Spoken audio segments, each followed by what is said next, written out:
नमस्कार विद्यार्थियों, आपका भगवान दास तोदी कॉलेज के ऑनलाइन प्लेटफॉर्म पर स्वागत है। मैं अखिलेश त्रिपाठी आपका इतिहास विषय में स्वागत करता हूँ। आज का जो हमारा वीडियो है, जो आप देखते हो कि आज का जो हमारा वीडियो है वो नेपोलियन बोनापार्ट के ऊपर चल रहा है। तो नेपोलियन बोनापार्ट के बारे में हम जब बात कर रहे थे तो हमने उसका इटली का अभियान देखा था, उसका मिस्र का असफल अभियान देखा था। लेकिन उस असफलता के पीछे भी कुछ सफलता के तत्व उसके छिपे हुए थे। वो फ्रांस आया और फ्रांस में आके उसने एक तरीके से फ्रांस की जो राज व्यवस्था थी, फ्रांस का जो इस फ्रांस की जो प्रशासनिक व्यवस्था थी, उनको उसने कैप्चर कर लिया था। ठीक है। आज जो हम उसका जो कौंसल काल है 1799 से 1804 का, उसके ऊपर हम डिस्कस करेंगे। पिछले वीडियो में जो हमने बता चुके थे कि 9 नवंबर 1799 में उसने संसद का एक अधिवेशन बुलाया था। उस अधिवेशन की अध्यक्षता उसके भाई ल्यूसोन ने की थी। ठीक है। उस अधिवेशन में ही सरकार की बुराई करते हुए नेपोलियन जो था वो गस खा के गिर गया था। उसको पास वाले कमरे में शिफ्ट किया गया। फिर शाम को बैठक हुई उच्च स्तरीय, उसमें नेपोलियन ने उसी वक्त डायरेक्टरी के जो शासन का अंत कर दिया था और जो अस्थायी सरकार का गठन किया था उसमें नेपोलियन, आबेसिये और ड्यूको थे प्रारंभ में। लेकिन वो ज़्यादा नेपोलियन की मानने वाले नहीं थे, नेपोलियन को क्रॉस करने वाले थे और सारी सत्ता नेपोलियन के पास थी। तो नेपोलियन ने बाद में द्वितीय कॉन्सुल बनाया कैम्बेसरी को और तृतीय कॉन्सुल बनाया लेब्रुन को। आपके जो स्क्रीन पे दिख रहा है तो आप उसका एक तरीके से देख सकते हो। ये जो नेपोलियन और कैम्बेसरी और लेब्रुन है, उनको आप नोट कर सकते हो।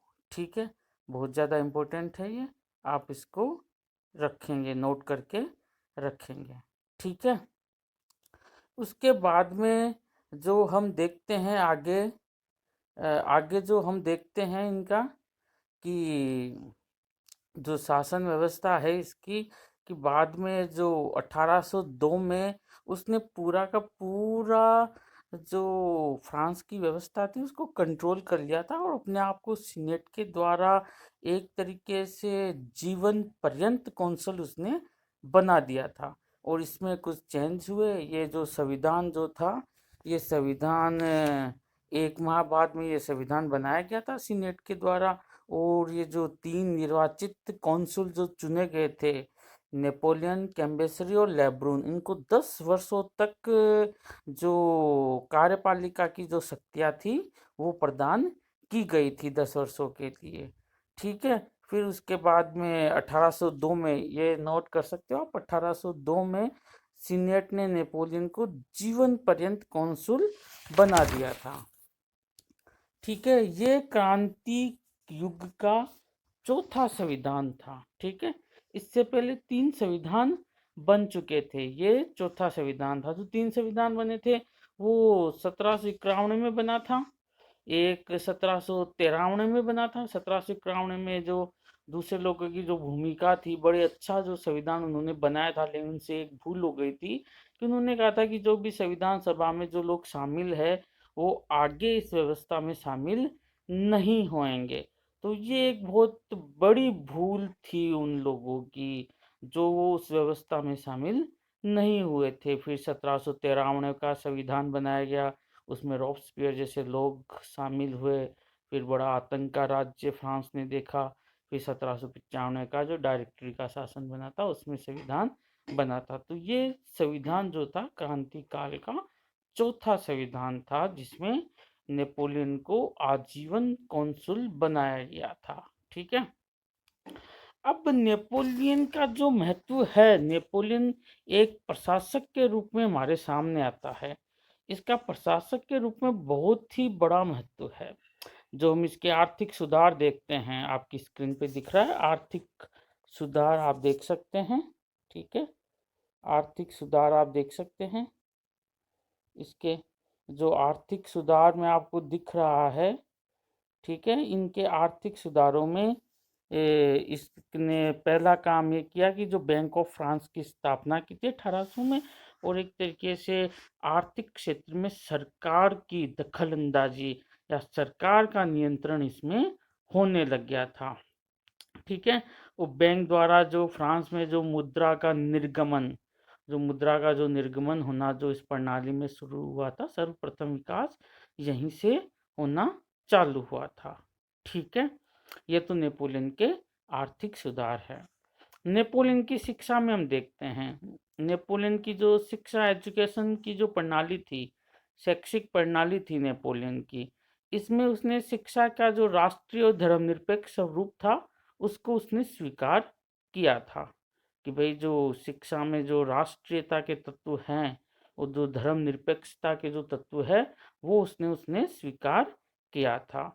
उसको स्वीकार करते हुए इसने शिक्षा को 3 स्तरों में बाँटा था।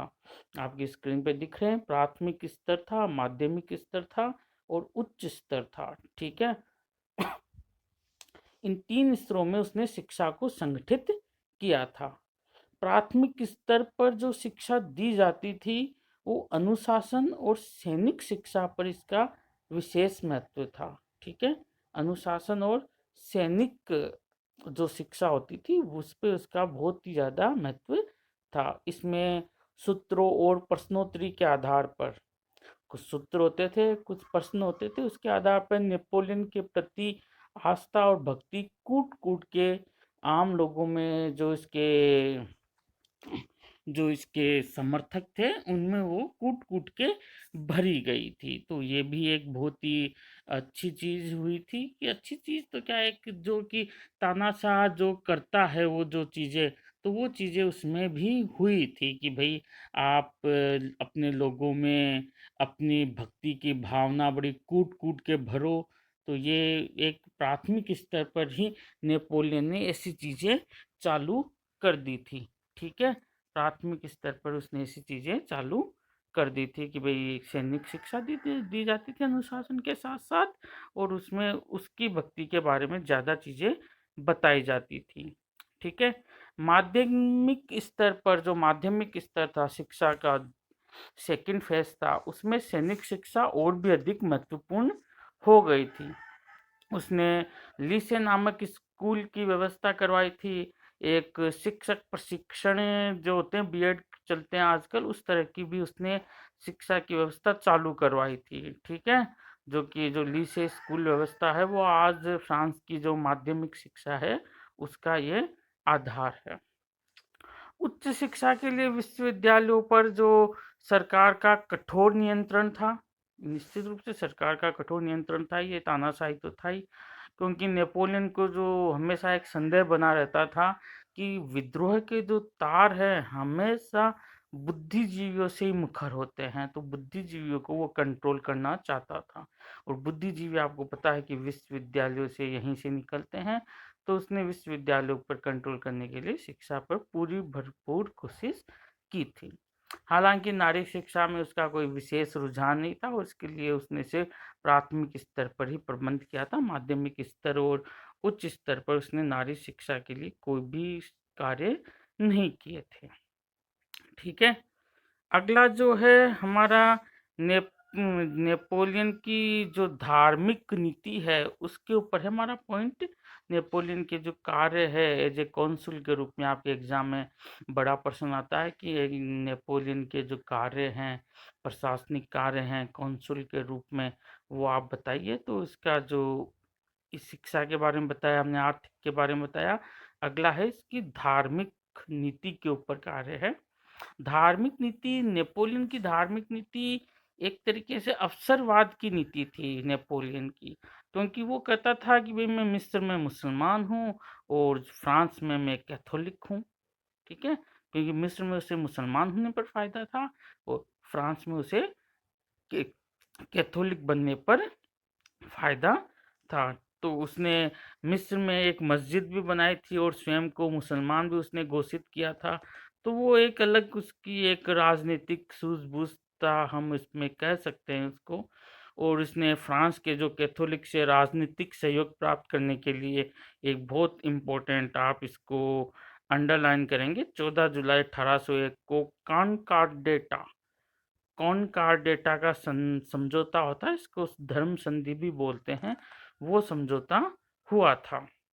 इसके तहत उसने फ्रांस का जो धर्म था, राज्य धर्म, कैथोलिक धर्म को फ्रांस का रोमन कैथोलिक धर्म होने के नाते फ्रांस का राज्य धर्म घोषित नहीं किया था। उसने घोषित किया था फ्रांस की बहुमत वाली जो जनसंख्या है वो इस धर्म को ज़्यादा मानती है, मतलब फ्रांसीसी नागरिकों के बहुमत के धर्म के रूप में उसने कैथोलिक धर्म को फ्रांस का राज्य धर्म घोषित किया था, ना कि एक राज्य, एक रोमन कैथोलिक के हिसाब से किया था। ठीक है।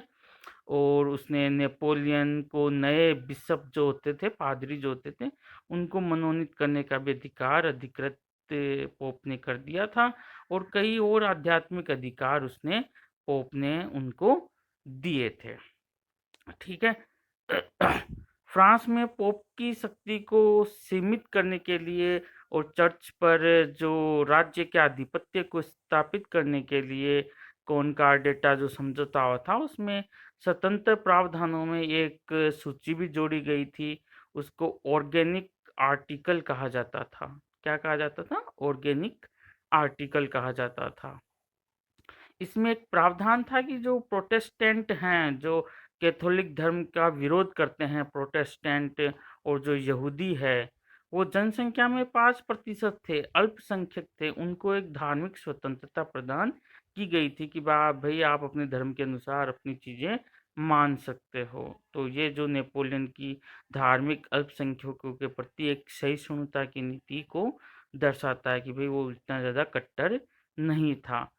कॉनकॉर्डेटा को 1802 में विधायी सदन के द्वारा स्वीकृत कर लिया गया था, लेकिन ये जो समझौता था ये ज़्यादा समय तक नहीं ठहर पाया, क्योंकि 1809 में नेपोलियन ने पोप के राज्य पर अधिकार कर लिया था और पोप को गिरफ्तार कर लिया था। फिर बाद में जो फ्रांसीसी सरकार थी उसने नेपोलियन द्वारा जो पोप के साथ जो समझौता किया गया था उसको रद्द कर लिया था 1905 में, और चर्च के साथ राज्य के संबंध जो थे वो संबंध विच्छेद उन्होंने कर लिए थे। तो ये थी नेपोलियन की धार्मिक नीति।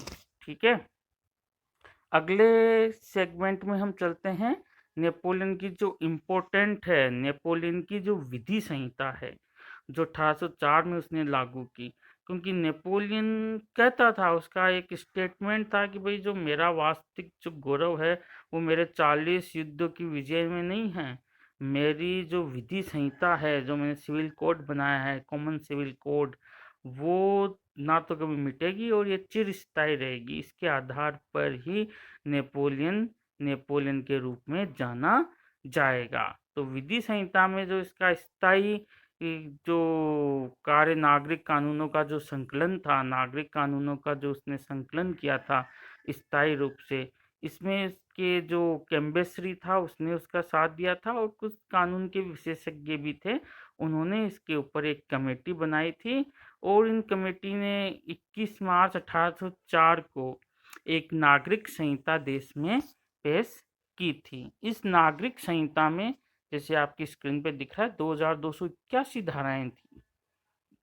ठीक है, 2281 धाराएं थी। ये एक पहला मौका था जब फ्रांस को एक स्पष्ट और व्यवस्थित नागरिक संहिता प्राप्त हुई थी। ठीक है।